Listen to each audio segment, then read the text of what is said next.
Again, welcome to the Addiction Treatment Starts Here program. This is the third substance use disorder counselor navigator session from a series of 6.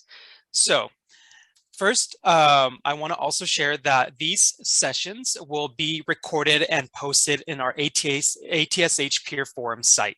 We'll post the recording and a copy of the slides in PDF form as well there, so you can access that. And I'll share a link later on in today's session. But before I hand it over to Dominique, I do just want to make a formal introduction. I mean, I know we all know them, but again, I think it's important to just iterate sort of the breadth of experience and knowledge that they bring to these peer forums. So, joining us today, we have Dominique Mcdowell. He is the Director of Substance Abuse and Homeless Services at Marin City Health and Wellness Center. Mr. McDowell joined the leadership team to create an innovative medication-assisted treatment program to serve those struggling with opioid or alcohol addictions. And his program has received statewide and national acclaim and has allowed Marin City Health and Wellness Center to bring important substance use and homelessness services to Southern Marin residents. Then we also have Danny joining us today. He is the Health Services Manager at the County of Santa Cruz Health Services Agency. He oversees the Medication Assisted Treatment Program at all county clinics. Danny was the recipient of the 2017 County of Santa Cruz Gold Award for being the key contributor to the development of protocols, procedures, forms, and workflows, as well as implementing the Medication Assisted Treatment Program at all county clinics, which has had county and statewide impact. So with that, we are in great company today, as usual. And now I want to turn it over to Danny and Dominique to lead us through this third peer forum. Cool. Thank you, Juan. So if you want to go to the next slide, we're going to talk about case management and counseling. So is there a difference between case management and counseling, and what is it? That's our question to the group. You can, if you don't want to talk, you can put it in the chat, or you can unmute yourself and give us your thoughts.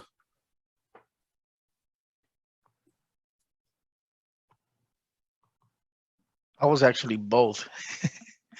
Well, I actually had that title, case management, and then after that I became a counselor. Mm-hmm. And the only thing is that I see that the difference is when we're giving the patient treatment for the substance use, isolating the substance use opposed to what the patient is in need for.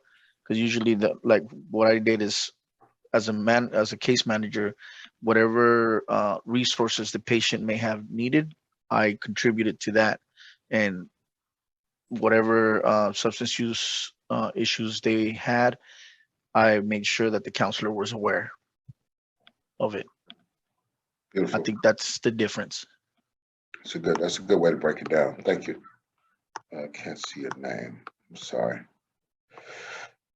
Anybody else? Hello, this is Marisa Lavanda with Rancho Los Amigos.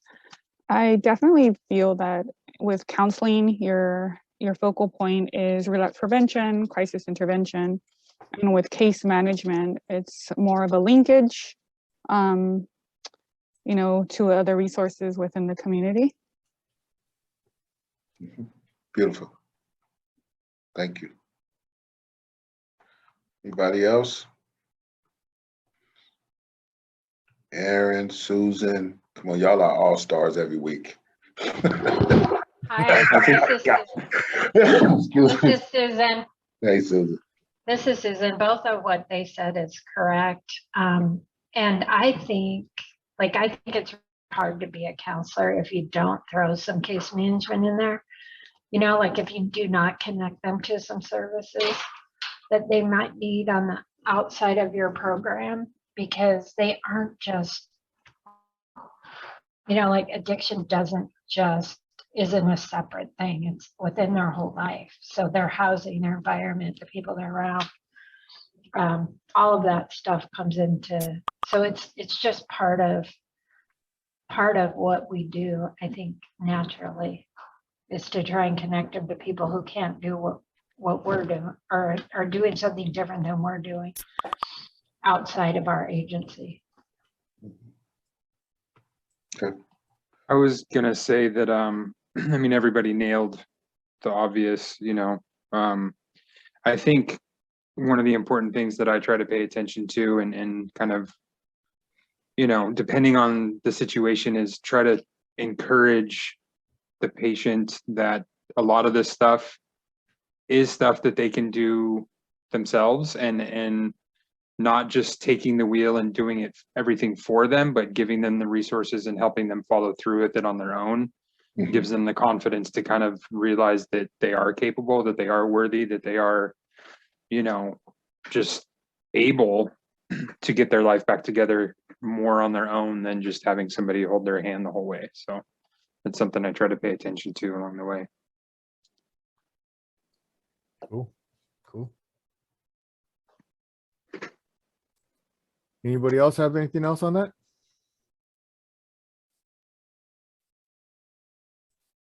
Or something different than what everybody else has said?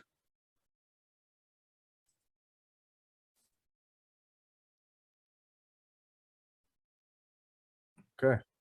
I'm just gonna read something that I had found from the SAMHSA, but you know, everybody pretty much said it, hit it on the nail, right? Substance abuse treatment and case management functions differ, and that treatment involves activities to help substance use disorders patients recognize their problems, acquire the motivation tools to stay abstinent, and use the acquired tools, right? So basically, you know, different counseling methods and whatnot. And then case management focus on helping the substance user acquire needed resources. Case manager supports a client as he or she moves through the recovery continuum and reinforces treatment goals. So I think everybody hit that on the nail. I think sometimes there can be where people kind of get confused of those roles, and I think a lot of us that are in these roles are we're doing a little bit of both, right? Yvette put, case manager is connecting patients to resources to ensure we are targeting other aspects that contribute to improving a person's quality of life. Although counseling has a similar goal to improve a person's well-being, it's more targeted on intervention and mental health. Cool. Thank you, Yvette. Yeah, beautiful. So next slide, Juan, please. So this is what I always tell my team. I like this. I always tell them, find a way to say yes, right? Most of our patients, most of the time, different places they go for services or whatnot, a lot of times the doors are kind of shut in their face or said no, or we can't help you. No, get out of here. Or it might not be so cruel. It might just, but to the patient, after a while, you just get enough no's. Sometimes you kind of feel hopeless, you know? Or like, man, ain't nobody to help me. I can't even get the food stamp place to help me. Or, you know, or they don't even know don't know how to read, and they're asking me to fill out this form. So all this stuff. I always tell my patients, my patients, my staff, counselors, you know, just find a way to say yes. That doesn't mean if a client comes to you, hey man, let me get $100. You're gonna come out your pocket and give them $100, right? Obviously, you're gonna respect all those professional and ethical boundaries. But yeah, just say, hey, you know what?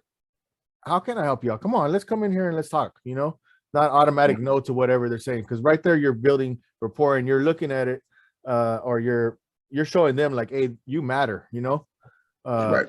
Even though I might have to say no, I'm saying yes right now, but I'm going to look into it. Let me see what I can do. And it might be something that I know that I'm going to probably have to say no to, but it's all right. At least it gives me an interaction with that patient or that client that I can talk to them and we can figure some stuff out, or I might be able to find another avenue to connect them with to be able to get those needs met, you know? So the patient, you know, there's that saying, you know, people don't know you. How does it go? They don't know you care till you do something, right? I don't remember the exact thing, but there's got to be some actions besides just the words, right? And so when patients see that, I feel like, you know, they're going to be like, oh, you know what? They're going to remember, oh, Aaron or John or Brenda, you know, they took me in their office, even though they probably couldn't help me. They took me in their office and they talked to me and they offered me other resources to try to connect me with other stuff, or they did their best to go the extra mile to see what they could do, you know, and that's always going to stick in the back of a patient or client's mind, you know, like these people really care, you know, and it might open up another avenue. Maybe something else opens up through that where they start getting the help that they might need, you know, whether it's substance use disorders or other stuff. So I always tell my team, you know, find a way to say yes. Even if you're going to say no for something, just bring them in and talk to them, you know, and have that conversation. I feel like it really builds a rapport to be able to open up more doors to help somebody out and give them some hope, you know. And I think I want to reiterate it. And I think I think all of us in this forum has capabilities of getting there. But the flip side to that is when we're teaching a person how to get there to a yes, even in their failures, they're becoming yes. Because you can send Jerry out to do something and it didn't work out, but it could be, yes, I tried. Mhm. See what I'm saying? It could still be a yes, even in a bad thing. Yeah, I tried, So, okay, let's get there together. So, but while we're doing that, we're finding ways, even, because the only thing they bring to the table when they come to see us is resistance. See, I always look for resistance when I first meet a person. Where's your resistance at? And that's what I'm saying, yes to your resistance, because we're going to work through that part. Because if I can work through that part with any person, then we on our way. We're well on our way. And even in their failures, there's a yes, but at least they tried. And at least we tried. Even if we can't get something done during the day, we tried. We can come in and say, yeah, I tried, but it couldn't work out. But here we go. We'll try this way. So I think that says a lot to our patients. Those are just little things that they pay attention to, because you gotta remember, those of us that are in recovery or have a story coming to this table, we got to remember when we were sitting there at the other side of the table, how many people said no to us. So I think that's a big point. That's my stuff. Yeah, that's a good, really good point. Yeah. I don't know if anybody else has any thoughts on that. I agree with what Dominic said, because that happened to me. I actually talked to a patient, and brand new patient. I have never had a conversation with them, and when he came up with an issue, I try to help him resolve, and we try to come up with a good strategy on how to fix it. And just with that, we ended up having a really good rapport. Now we talk a little bit more. He's more engaged in the treatment. He actually wants to hear if I have any strategies, because he's going through one thing or going through another thing, or he wants to do something. Even just telling him, hey, you know what, you're having issues with the 99 buying some food, go to a 99-cent store. He's like, oh man, that's a good idea. Actually did that, and he actually went, because he's like, I'm going to Ralph's and I'm going here and I'm spending a whole lot of money. I go, look, go to a 99-cent store. They got food there. And just with that, I mean, we really have a really good rapport. That's good work. I don't know. Thank you, Mr. Andy. Right. Okay. Anybody else have any other thoughts on that? No. Then Juan, can you click to the next one, please? So who's heard or seen of this or have been through this? Here we go. 12 core functions. Anyone? Can y'all come on, talk to us, y'all? Yeah, everybody being shy this morning, man. We almost towards Christmas. You can talk. Somebody want to read, at least read them off to us? I'll read it. Okay, cool. Number 1, screening. 2, intake. 3, orientation. 4, assessment. 5, treatment planning. 6, counseling. 7, case management. 8, crisis intervention. 9, patient education. 10, referral. 11, record keeping and reporting. 12, consultation with other professionals. And I have done all 12 just yesterday. Right on. Okay, so 12 core functions of substance use. So if 1, 2, and 3 aren't done correctly, 4, 5, 6, 7, 8, 9, 10, 11, 12 is going to fail. Guaranteed to fail. Screening. I think screening a patient is the most important part of you getting a patient into the program, working with a patient, getting to know a patient, or having a patient know that they can trust what you're doing when we screen our patients. That's where we, and I'm big on humanity. That's my number one word I teach my staff, about finding the humanity in a person, letting the person know they're worthy, that they're worth it, and even giving them more worth than they come through the door with. I think that's the most important thing when we screen people.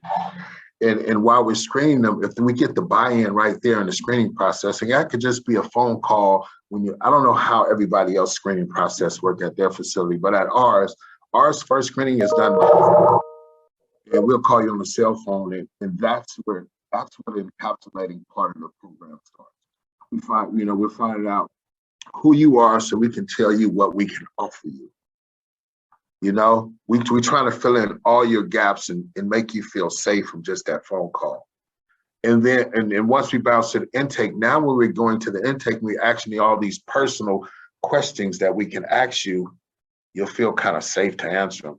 Because I can imagine a lot of people go through intakes, and this is just data and statistically, that people don't want to tell you the truth, and they don't tell us the truth all the time. But we get through there by just having them feeling comfortable enough during the screening process. And after the intake is done, then we orientate you. And once we get to orientation about the program, now we're telling you all the ins and outs of the program. And then that's the chance where our patients get to tell us what's not going to work for them. See, that's something we put on the table. Well, tell me what part of this won't work for you so we can figure out how it's going to work. Because remember, I think at our clinic, what I do is I let our patients drive the car all the time. You know, because policies and procedures can sometimes be, you know, as long as we don't go out the lines and do anything that's not supposed to be done clinically, I think we're fine, even if it's outside of the policies and procedures. You know, as long as we're not doing, that's for me, I'm not saying that's going to work for you, but I think these are the things that make our patients feel safe, because sometimes we make this box that they got to stay in. And when you're starting a person, sometimes the box got to be a little, you got to have cracks in the box somewhere, but still a structure. And I think that has worked really good for us. And once you get to assessment and treatment planning, now your patient is getting to know you a little better, you know, and counseling comes into play. And all this time while you're doing screening, intake, orientation, assessment, treatment planning, counseling is happening the whole time. It's happening. It's happening. And if you case management, because I call them a case counselor, that's what we call a substance abuse counselor and a case manager. You're just a case counselor now. So you can do both. Crisis intervention, what does your crisis intervention team look like? You have behavioral health right there to go through quickly. Do you have crisis intervention skills as a counselor, as a case manager? Do you really have crisis intervention skills when your patients is telling you things that are really critical at that time? Do you have the information for them? It's good to have those type of things. Are you educated? Do you have patient education coming from your mind? Do you have the handouts, the basic patient education handouts to hand your patient on the first day when you completing these things? Like, here, go read this, man. Maybe this is what you're going through. If you feel like it, take a look at that. Do you have proper referral resources if the patient can't fit into your program, or if they need something else that day? Like for us, if a patient comes in and we do all these things with them in a day, and they need to see the dentist, I can go to the dentist and say, hey, you got any emergency slots today? If not, we can get them in tomorrow. So those are the referral processes that have to be like really ingrained into your MAT program. Record keeping, reporting, you guys know how to do all that. And do you have consultation with other professionals? Most of us work with doctors. Most of us work with nurses that really have great MAT knowledge, medication knowledge, you know. One thing I never do is I never let patients discuss medications with each other. I never talk to a patient about tapering off medication. That's not my scope of practice. And us as counselors and case managers, and even me as a director, knowing a lot about how medications work, I'm never going to have this discussion with why you should taper, who you should taper with, or when you should taper. That's when I push it off to behavioral health, to psych NP, to my doctor, and let them have them conversations with them. So these are all just little things that I think is that sometimes we try to have all the answers, and sometimes it's not good for us too. I'm not saying any of you do that, but those are things that we can pass on to other people if we see these things happening. So, and that's my gist on this, you know, and I know you guys have a lot of information on it. So thank you. Yeah, and I think what I really wanted to highlight, you know, I think all of us, depending on your role, are doing the majority of these 12 core functions. Like Brenda said, she did it all yesterday. I think I do this almost every day, depending on what patient comes in the door. But I feel like we're always doing counseling and case management. Some might be more targeted counseling sessions than others. And then some might just be where we're connecting people or patients with resources, you know, with that. But like it goes back to the beginning, you know, we're kind of both doing it. One's connecting the resources and one, the counseling piece, is working on the SUD pieces around those coping skills and learning different strategies and stuff like that to deal with their addiction. But basically those are the 12 core functions SAMHSA has, and also if you've been registered or certified as drug and alcohol counselor, that you basically go through, and the TAP 21 and all that kind of stuff. Juan, you want to click to the next one, please?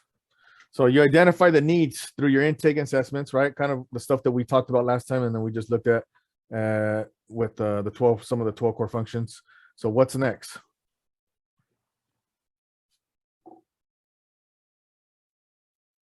What do you do next? You did your screening, you did your intake, you did your orientation, your assessment. What are the next things? Treatment planning. Treatment planning. Okay, you want to hit to the next one, Juan? So treatment planning, case plan. Everybody has, some people have different, or different agencies have different names for a treatment plan, case plan, recovery plan. I think everybody has a little different life map, life management action plan. So here's the thing, case management, and these are probably there's probably a whole lot more circles that you could throw around and around and around here that we're kind of touching on or helping with and navigating that stuff. And so the treatment plan is figuring out through those assessments and those intakes, like what does this patient need help with? What support do they need? What can I, as and we at ours, we have substance use disorder case managers. Like I said, they're all certified drug and alcohol counselors, but what can they take off the plate to help or walk the patient through, or like that saying, so you can give somebody a fish, or you could teach them to fish, basically, and I can't even remember how it goes right now. You could, anybody want to help me? You teach them to fish, but you can't catch it for them. Nah, it's like if you give a person a fish, you feed them for one day. There you go. Teach them how to fish, they can feed themselves for the rest of their life. That was a trick to get There you you to talk, John. But basically, you can start teaching your patients, right? You're walking them through stuff. Aaron said earlier, it was trying to basically get them to get to that point. But there's some patients, like, we got to walk them through for a little while. I don't know how everybody's patients are, or that come in their door. We have very high functioning patients, and then we also have patients that have a lot of mental health, a lot of they're homeless, they don't know how to use computers, they maybe in and out of jail. There's a lot of different scenarios, and sometimes we have to walk patients through that. So it's just finding out through that assessment and all that stuff, what are the needs that this patient needs, what are the priority of those things, and starting to work with them. And some of those things you might not, depending on your agency, what you have. Like, we have IBH, integrated behavioral health, part of our clinics, right? So we have a therapist that can walk through certain trauma and other stuff that I'm not going to walk through as the counselor.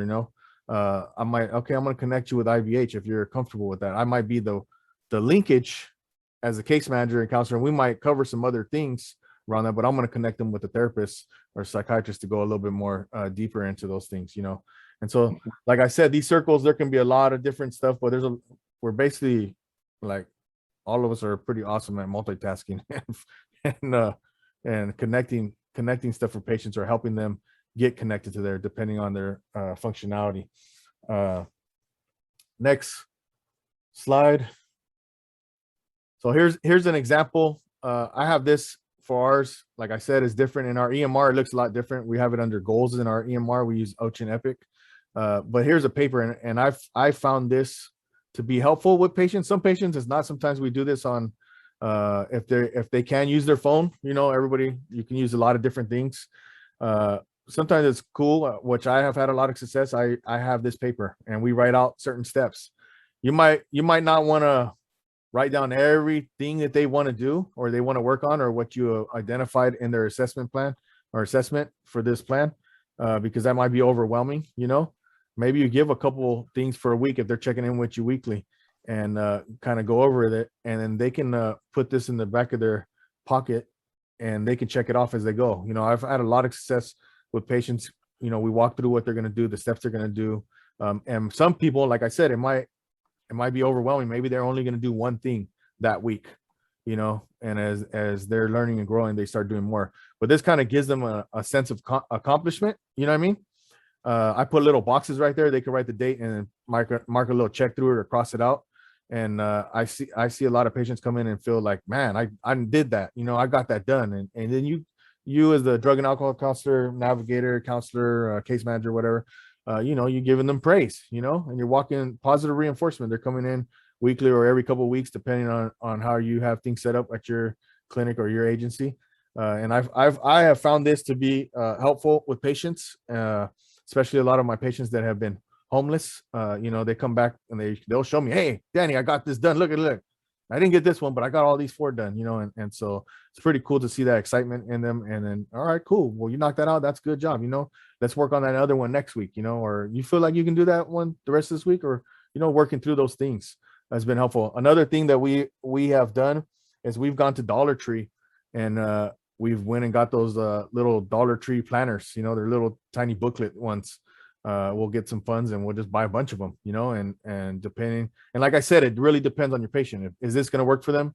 Is this going to be helpful? It might not. You might have somebody that's really high functioning and they put everything on Google or Google Docs or whatever, you know, or they just put it on their phone. But this has been helpful. And like I said, it really just depends on your patient. There's a lot of different things you can do, you know, and I'm sure, I don't know what are other ideas that you guys have used when working with patients on their treatment plan or their case plan, their life map or recovery plan. What are some other things that you have done that you have found helpful or the patients have liked or didn't like?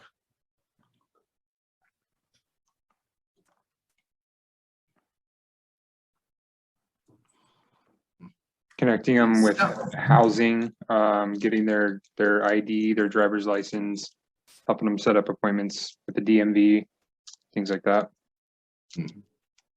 Okay. And then you just put that in your EMR or your whatever you take notes in. Mm-hmm.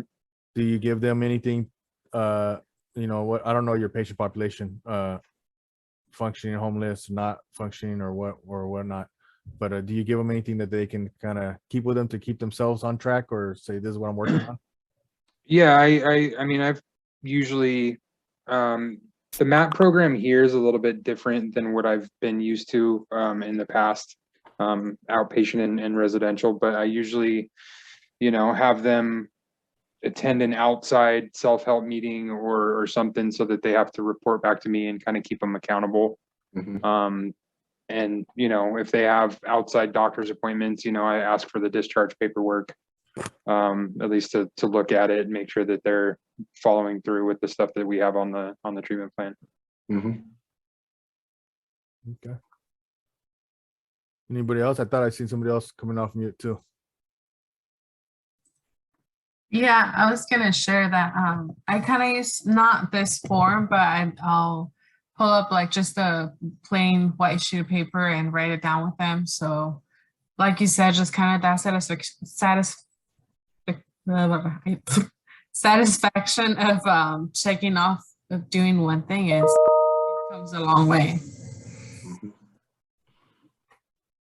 Yes, thank you, Margaret. Anybody else? I just had a question. Is this also going to be added to the, like where you have the forms and stuff from last week? Yeah, I'll which I forgot to do, Juan, I'll email that to you after the session today. Perfect, thank you. When I'm going through action steps with the patient, I gradually put it into the conversation. So it flows with the conversation that I'm having with the patient. And then after that, then I reiterate to the patient, hey, look, see, these are the things that we talked about, and these are the things that you've done. And the patient's like not aware that they have actually done some of these steps or have done some of these things to do something that has to do with their recovery. So the patient, oh, I didn't know that I did that. I go, well, this is what the conversation was about. And then they're kind of surprised, like, see, you are doing what you're supposed to be doing. But this sheet, I like that. So then it actually is in front of them and they could actually see it. Yeah. Another thing, you know, what was I gonna say? What I used to do, I haven't done it here, but when I was at another agency, I used to give everybody a folder. And sometimes that's harder with some of our patients that are homeless to keep stuff not from getting wet or whatnot.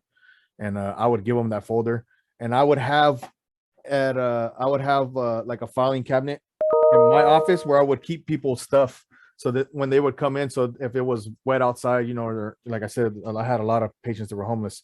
They could come in and just check. They'll come in real early in the morning, after they find their breakfast or whatnot, and they would come in and I'll give it. Hey, can I see my plan? I want to see my plan, because they're probably going to lose it. And I said, here you go, and I'll make them a copy, and they can keep it for the day. But I'll keep an extra one right there. Whenever they come by, they can come get that stuff, So I feel like it's helped out. It's helped out a lot with a lot of patients. And the other thing is making those SMART goals. I know everybody's heard of those, but being specific, even if it's the smallest little goal, I think like encouraging people, like you see on here, I put get lab work. Like if somebody just came in the clinic, most likely most of them are going to get labs that day, most of them, right? It might not be this huge goal, but maybe for that patient, that's something we could celebrate right there. Like I know I'm going to walk you down and go to the laboratory and sit you in front of the line and tell them, hey, he's here for labs or she's here for labs. But that's something we can mark off today, to get them going, and I think even if it's the smallest thing, like you want to recognize those things, because kind of builds up people, and like, yeah, I did that. Yeah, I know it might not be too much because you're already here, but you did something. You should be proud that you're starting to make steps towards the things that you want to do, and your goals. So, and like I said, there might be a couple things like you might put on, like our EMR looks different than this in the goal section, our goal section. You might put all the big goals that they want, break them down to smaller goals, littler goals, and then you just focus on week by week with them, or depending on their functionality. Mhm. Yvette said, I love SMART goals. Mhm. Cool. Anybody else have anything else on that? Whether treatment plan, case plan, man, maybe Before COVID, before we really had to be, or we couldn't deal with our patients like we want, like this would all be my case manager's position. My counselor, I wouldn't have him step into this stuff. And when we started the MAT program, like my case manager would pick a day, like for this patient, and he would go do all this with him, put him in the van and go do it with him. Like, cause for patients that can't acquire these things, because there's some patients we're gonna have that just can't do. Man, he can't get it. He can't get it. But if you motivate him with them and walk them through it one time, maybe next time it'll be a little better, because we're not supposed to do everything for our patients, and we're not supposed to handicap them, But sometimes we have to really walk them through this, and it's good to have a staff person there, but here we go again, the times we're in, it's not possible for us to do this. But in the beginning, like sometimes I would have to say, hey, man, you have to pick a day to go probably do these things with him so we can get it done, and that would make that would help a patient, motivate them to, okay, there's somebody supporting me, because we always gonna have patients that it's not gonna get the things done. How do we work with those? We can write this out all we want to write it out, and it's just some patients, old Joe just ain't gonna get it done. So sometimes we got to throw them in the car and say, hey, these are things we need, to make your life better. And, take them to lunch and take them to get a sandwich at the same time, So those type of things we used to try to do with patients, So I just want to throw it in there for the tough ones, because there's tough ones. yeah. And then, part of that, the case management and counseling piece, is Right. talking with our patients, but there might be some things that you don't have to focus on. Maybe there's somewhere in your agency or outside your agency close by some resource that you connect them for housing.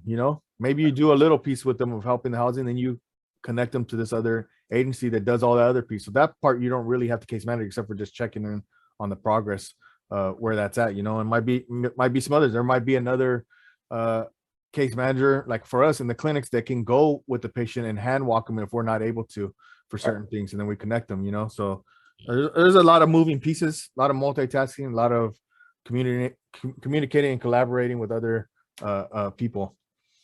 Lisette said, I think it's also important to give them options instead of making decisions for them. We help them come to their own conclusion.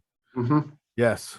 Thank you. Thank you, Lizette. Yeah, thank you, Lisette. Like just creating that space, you know, brainstorming, let them brainstorm and you know, help them get to their what they want to do, you know. It can't be what we want to do because that ain't gonna succeed. You know, I could tell somebody what they need to do all I want, but if they don't want to do it and that's not their goals, we ain't gonna get there, you know. And it's not, you ain't trying to force nobody to do anything either. That's not good. Next slide. So this is an example of something that I had created for our patients. Like I said, not all our patients need this. Some patients use other different things, but this is just a daily schedule. Sometimes we put some of those goals on there for the day. Maybe we'll map out with our patient, like, what do you want to do Monday? How are you going to tackle this? Or, you know, like I said, not everybody needs this, but we've had a lot of patients that have struggled with schedules and appointments and you know, because of mental health, maybe just because of being homeless and whatnot. And so we have this form. I'll email this form to Juan so you guys can have it. Maybe you have something similar or whatnot. And then I'm gonna I don't know if I should go to that question yet. So far what we covered right now, what do you guys think, or what have you guys used in regards to maybe a schedule or the case plan? Is there any other things you've used or you used and you didn't like or patient didn't like?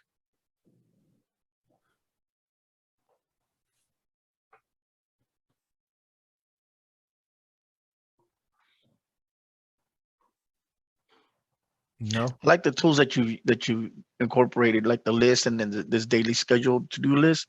Sometimes our patients just they're not all in the right place, and then they end up doing other things instead of concentrating on what they need to take care of right away, or use this list for their schedule for the week. So I do like that. I haven't used that before.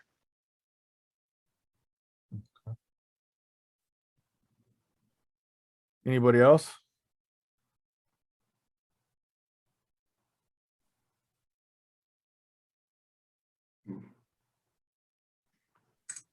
I really encourage patients to use this. I often use the example of like when we go to the grocery store, right? We like have a whole list of the things we have to do. And we always end up coming back without the most important item. And so I tell them, you know, like if you write it down, then it's a lot easier, less disappointment, and it's a lot easier to just not carry it and forget about other things because you're trying to keep all this together when there's a simple way to minimize that. And another thing that I try to do with patients is I ask them, you know, when we say like, okay, into the program, there's a list of things that patients that we need from patients. You know, it's just, let's just be realistic about it. But sometimes I ask them like, what if we have a list of 3 things that we need? I ask them, which one can you get done this week? What can you get done? Tell me which one you can achieve this week, and then we'll knock that off. You know, and then they're driving the car. Okay, and then when they come back and it's not done, you say, okay, Dom, now we had this discussion. You know, we can have these kind of discussions with our patients. Come on, I'm depending on you to do this. I would like to see you achieve this, man. You know, then we can motivate them. You know, if a failure comes, then that's a great place for motivation, great place to motivate them. You know, so it's always a gift when things go right or wrong in this type of treatment. We can always find a gift in it. You know, a gift of teaching, a gift of getting a patient closer to you. Because a lot of times when our patients, what I've learned, a lot of times when our patients don't complete tasks, sometimes they don't want to come back. They don't want to show back up. Shame, guilt. Yep. It's already haunting them anyway. So, you know, they feel like they want to let you down. I've had patients come back and say that to me, like, man, where you been, man? Man, I ain't complete that, man. I ain't want to come back, man. It's okay. You know, so I kind of lay that groundwork by, if you can't do this, that's okay, but I would like to see you get this done, you know, for yourself, man. And, you know, if you can't, ask me for some help and we'll help you get there. So it's like, there's a lot of options in helping a patient, you know, so. Yeah. And I think that's a lot of, you know, continuing to build that. And sometimes patients are going to just have that because they have their own stuff that, like, there's no judgment here, you know, whether you fall down, whatever, we get back up. You know, we're here for you. Don't even trip. You use, come through. You know, I've also had that. You know, I had a couple of clients have told me, oh, I felt so bad because they were doing so great for so long, and then they didn't want to show their face because they felt ashamed. You know, and I'm like, well, it's not me. It's you. You know, I'm not tripping. I'm here. You come through. I don't care if you fell down. We'll help you get back up, get back on track. You know, and that kind of changes the thing. But I think like reinforcing that all the way through the treatment and stuff, and letting them know that, like, hey, there's no judgment here. The other thing I wanted to do that I've always used as an example, you know, and I couldn't find a really big book, but I grabbed like 5, I don't know if you guys can see them, like 5 or 6 books. But if you look at this, say this was one book, that's a lot. That's overwhelming, you know? And when some things are overwhelming sometimes for people, depending on their functionality, that could be a trigger for relapse. That could be like, I can't do this, you know? Like, I know myself, like I've been able to tackle a lot of big things coming from where I've come from, right? My little brother has been through pretty much the same stuff. And when I try to help him out, just, you know, on the side, I'm doing counseling, case management with my family. He'll tell me, he's like, bro, I can't do all that, man. I feel overwhelmed and I want to use, you know? Right. And so, you know, we break something down, you know? So you could break this if this was a big book. Like, okay, well, let's just focus on one chapter and, you know, or half that chapter. Maybe that's 10 pages, you know, and that's what you put on that plan, you know, we just do 10 chapters. 10 pages. That's it. You know, you break this down, because when this is overwhelming, I feel I start procrastinating. I start feeling triggered, or I start like, I don't want to do this. That looks like too big. That mountain's too high to climb, you know, but if I break this down where I'm only reading 5 pages, I can get through it, you know? Yeah. And so I think also using a lot of, in the counselor and case manager, using a lot of, I guess you would call them word pictures or illustrations to just kind of bang things home that helps people like kind of grab a hold of something tangible that they're used to, you know, kind of helps with that. Lizette, yes, brainstorming is key throughout the whole process because things won't always go exactly as planned. Right on. So we're going to go to the next one. The 4 agreements, man. The 4 agreements is a great one to memorize. Oh yeah, you can see that, huh? There's quite a few. I keep some books on my shelf over here that that have helped me out over the years, and if a patient wants to read it, they can read them. I just tell them to bring them back. So the next thing, contingency management question. We got about 14 minutes or less. This is the question. I could read it to everybody, unless Margarita, look like Margarita want to read it. Do I heard her. I heard her whispering. There's a part of the screen that says select patient. Is that on yours end or my end? I don't know. I can't see the first sentence, first half of the sentence. I'll read the first sentence if you want me to. Okay. Yeah. Okay. So Joe was coming to your clinic for MAT program on Suboxone and complying, but struggling on tier 2. Can you read it from there? Actually, yeah, I can see it now. You eventually sent Joe to a local residential called the Freedom Center for 30 days on October 1st. That program took over the Suboxone RX from us until he was released in 30 days, at which point he would come back to the clinic November 1st. The Freedom Center gave Joe 2 weeks, 14 days worth of Suboxone, 3 strips a day for a total of 42 strips. Joe started using heroin and did not use all his strips for almost a month. Joe got COVID and ended up in a COVID hotel with no contact with our clinic. Joe started Suboxone again while in hotel and was released to the streets on December 1st with enough Suboxone that he had left over to get to 12/16/21. Joe got a hold of his family in Idaho and they sent him a Greyhound ticket and guaranteed him a place to live. that they would help him in. It's better than being on the streets in Santa Cruz with no help. Joe left and moved in with his family in Idaho on 12/6/21. He went to every clinic and place he could find in Idaho, and he was told he could not get an appointment to continue Suboxone till the end of January or February. Joe knows he is going to run out and does not want to go back to using. So he calls you to see if there's a way you can help him out. What do you do?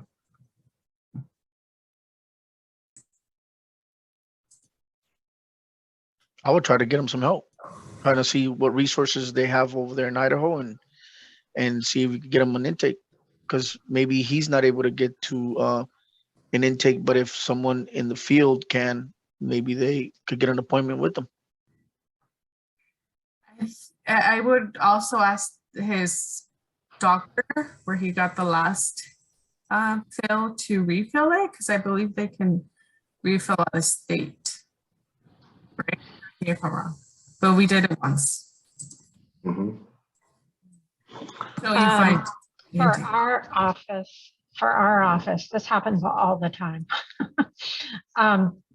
And some states you can send it to, other states you can't. Right. So it depends on the state. And then what we try to do is help find somebody that we can find. I look for a place that I can send a direct referral to and get them to understand that this patient's already on the medication and we want to keep him stable. We don't want him to relapse, and then see if there's a way to find a quicker way to get him in if we can't send it. Sometimes we've even had family members pick up a refill and they get it to them until we can get them set up with another clinic. There you go, Susan. There you go. Anyone else?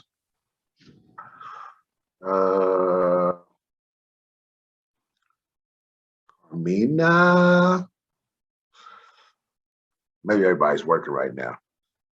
Brenda must be working because I know she would always chime in. No, I was just going to unmute myself. And everybody took their face off and got their names. So what I can tell you is I just hired somebody who actually came from Idaho. And Wow. it's very difficult to get services there from what he explained. Oh, okay, beautiful. Worked in northern Idaho where there's only like 2 beds available in that placement or that clinic. And you Wow. can't be there for more than 24 hours. So at hour 23 with like 58, 59 minutes, like they have to, I don't say kick you out, but they have to discharge you. Wait until you have another episode and then you can come back. Wow.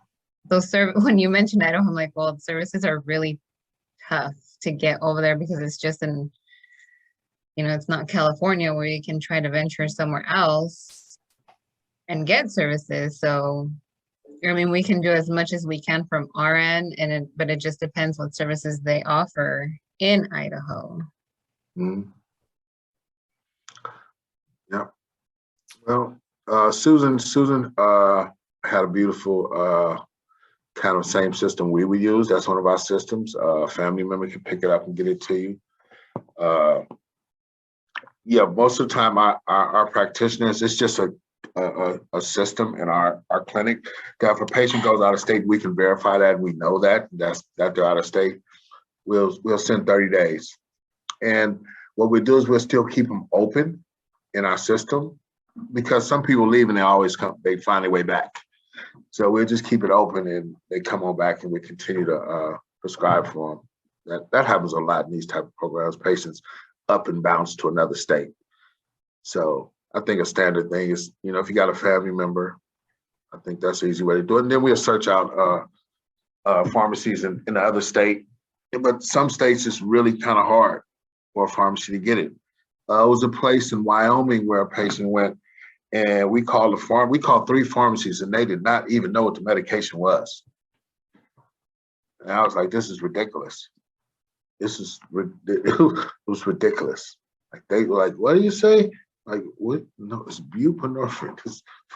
Like, they didn't even know what the medication was in Wyoming. Somewhere in Wyoming. I was like, okay.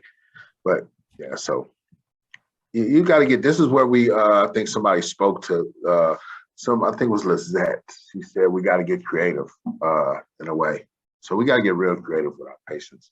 And I think throughout this whole program, I think we got to really be creative at all times with our patients. Because, you know, you got to remember this, sometimes the shenanigans coming through the door. That's the word I got to use. And I think we all know what that is. So a lot of shenanigans coming through the door. So we got to be prepared, be creative, and sometimes laugh with it, you know? Always got to laugh with it and have fun with it. Like, okay, heard that last week, but we're going to do it this week. So, yeah. So I think everybody gave some good answers. I think Susan probably gave the most complete answer, probably because of her experience. And I think similar to Dom, like what he was saying, we have to be creative or figure out ways, you know. We have had similar situations with our clinics. Someone just decided, I'm moving to wherever, and all of a sudden they're in New York or they're somewhere else. They're like, whoa, okay, we had no clue you were going over there. And they had been really doing good. Some have not. Maybe they were struggling, and we'd had to figure out with them because they didn't plan, and now they're stuck out there and they're about to be out of prescriptions. And like Susan has said, you know, some states they won't allow you to. Our prescribers were not able to prescribe to them into that state for whatever rule or law that was going on, whether it was the pharmacy or that state thing with the medication. And so we've had to figure ways out. Sometimes someone has a family member that's here and we've able to do that and have the family member mail it to them, or they're flying over there wherever they're at. And sometimes we have also been able to navigate that in another state and talk to the other clinic. You know, we get the patient somehow to get some ROI signed so we can talk to that other clinic that might not have an opening till January or February. And sometimes it just really depends. I feel like again, like Don was saying, being creative. Sometimes, you know, people won't listen to the patient at all, you know, and they might be totally on point, saying everything they need to say. But if it comes from one of us, hey, my name is Danny Contreras. I'm calling from the Health Service Agency in Santa Cruz County Clinics. I'm calling. I have an ROI on file. I can fax it over or email it to you right now for this patient that's currently at your clinic trying to get a thing. I understand that you guys don't have no opportunity or appointments till January, February. Let me tell you a little bit about this patient, where he's at, and is there a way that you guys can get him now? Because we've tried, and whatever, the state will not allow us to do it through there to your guys' state. Is there somebody that can see him there? Is there an X-waiver there? You know, and that you can go a lot further than sometimes the patient will, because they will hear you, you know. They're whether that's judgment or stigma or whatnot, you know, you can probably push that a little bit further, and most likely I have been able to get people in way before they've said it, or at least get them a bridge from that other state, and then set them up out there, you know, or us going in. I know we got 5 minutes. Danny. Yes. I just want to speak to this, and I know we've all probably been doing this work a little while. I think the most important thing about our case management, our counseling, is we're the gatekeepers. I think we are the gatekeepers. Like, we have our champion prescribers, they're our champions, but I think we're really the champions, like us, because our relationships with our prescribers and with the rest of the system that our patients are going to go against, we're the gatekeepers for that. And our relationships with everybody else makes a difference in their success. Whether we, you know, it's not our journey for them, but I think our relationship and how we can manage things and make things possible for them in between crises and different opportunities that has failed them is so important. So I think we need to give ourselves a big pat on the back, you know, as being the gatekeepers to the programs, you know, make things successful. And you know, we got to take credit for that. We do, you know, because without us, it wouldn't work. It wouldn't work. So let's just give ourselves a hand. Yeah. You know? Yeah. And we're going to talk about a little bit more of what Dom's just saying in another forum. I think it's this forum 5 or 6. Yeah, I just wanted to add to that a little bit. Like when we were talking about referring people, you know, like I've referred people to county mental health a couple times. We have a pretty difficult county mental health to get people in. It's pretty difficult. But sometimes, like if I send them there, they'll never make it. Right. If I call and send a referral and talk to somebody and then have them call, like the connection can be made. But if I just say, here's a paper, call them, I mean, like 9 out of 10 times they won't get connected at all. So sometimes, like you said, we are the gatekeeper. You know, like we know the people in the community and we know who to call and say, hey, this person really needs county mental health.